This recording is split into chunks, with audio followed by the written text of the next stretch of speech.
देखिए, जब देश आजाद हुआ था तो बिहार भारत के पूरे जीडीपी का एक बहुत बड़ा पोर्शन दिया करता था, लगभग 25%। यहाँ पर एशिया का सिर्फ एशिया में सबसे बड़ा फर्टिलाइजर फैक्ट्री था। पूरे देश का 60% कोयला और 40% चीनी बिहार से जाया करता था।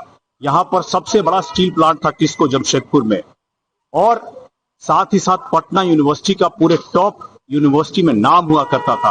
आप ये बताइए कि इतिहास में इसको सबसे ज्यादा बर्बाद करने का श्रेय कांग्रेस की सरकारों को जाता है ना, जिन्होंने फ्रेट इक्वलाइजेशन पॉलिसी ला करके बिहार का एडवांटेज खत्म कर दिया।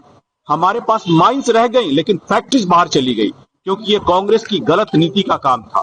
कांग्रेस की गलत नीति ने बिहार से न सिर्फ उसका एडवांटेज लिया, यहां से पलायन शुरू कराने में सबसे बड़ा हाथ कांग्रेस का रहा है।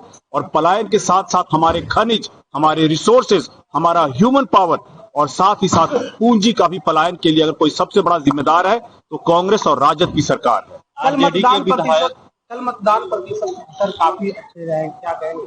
महिलाओं ने काफी बढ़ देखिए, एक महिला हमारे नेता का है समीकरण महिला और युवा का, उन्होंने बहुत बढ़ चढ़ के हिस्सा लिया और सभी ने इस बात के लिए ये इंश्योर किया कि भ्रष्टाचार और जंगल राज की सरकार नहीं आनी चाहिए, विकास की रफ्तार कायम रहनी चाहिए। जनता को जो सहूलियतें मिल रही हैं, जनता का ही पैसा है, इससे जनता को सहूलियतें मिल रही हैं, ये आगे भी बरकरार रहना चाहिए। आरजेडी के विधायक है भाई वीरेंद्र, उन्होंने कल जाति शब्दों का भी प्रयोग किया और साथ ही साथ उन्होंने कहा आग लगा देंगे, उनकी एफआईआर। हार की हताशा अब उनके जबान से दिख रही है।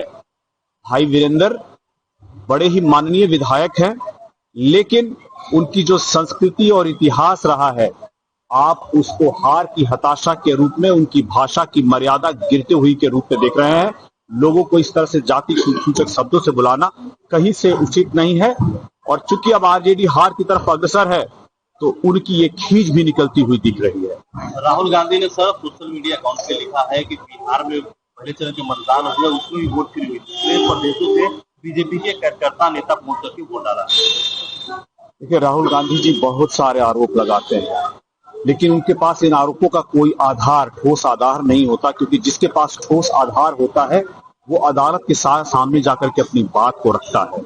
सिर्फ प्रेस और मीडिया में बात रखने से नहीं होगा। आप अगर इतने आश्वस्त हैं अपनी बातों को लेकर के, तो आपको जरूर अदालत के सामने जाकर के इन बातों को रखना चाहिए।